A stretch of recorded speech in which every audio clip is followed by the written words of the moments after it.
What does smoking do to your body? Take a look. Every time you inhale that cigarette, do think that, hey, I'm breathing in carcinogens, I'm breathing in toxins.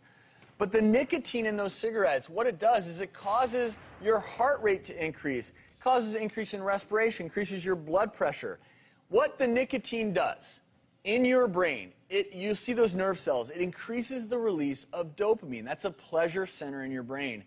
That's why when those cells get flooded with dopamine after taking that drag on the cigarette, you have that feel-good relaxation. But the problem is when you don't have it anymore, you become nervous, you become irritable, and a smoker figures out exactly how much nicotine they need to keep those pleasure centers filled, and that's why you end up smoking a pack and a half a day. Because it's a withdrawal, because it's an addiction. And I want everyone to see what a healthy lung looks like versus a diseased lung, because again, you can talk abstractly all you want about smoking, and it doesn't really do a whole lot, right? Until you start talking about the nitty-gritty, until you start talking about what I see in the ER, okay? This is a healthy set of lungs.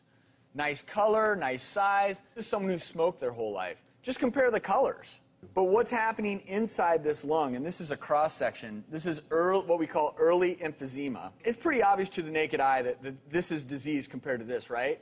When this patient comes to the ER, I'm going to show you how they're breathing. Needing oxygen, and I'm telling you right now, you smoke your whole life. I can tell the minute someone walks into the ER if they spent their life smoking. And what people don't tell you when you start smoking in your teens and your 20s is they don't tell you what it's going to be like when you reach 40 or 50 or 60, and every breath you take is a struggle. Because those lungs are less flexible, less pliable. That's why they can't. They can't exchange oxygen as well. The beautiful thing, we're going to talk about this coming up, is if this is the way you were born, and you're starting to move into this direction from spending a life of smoking, you can go back to this. And these come from Bodies, the Exhibition.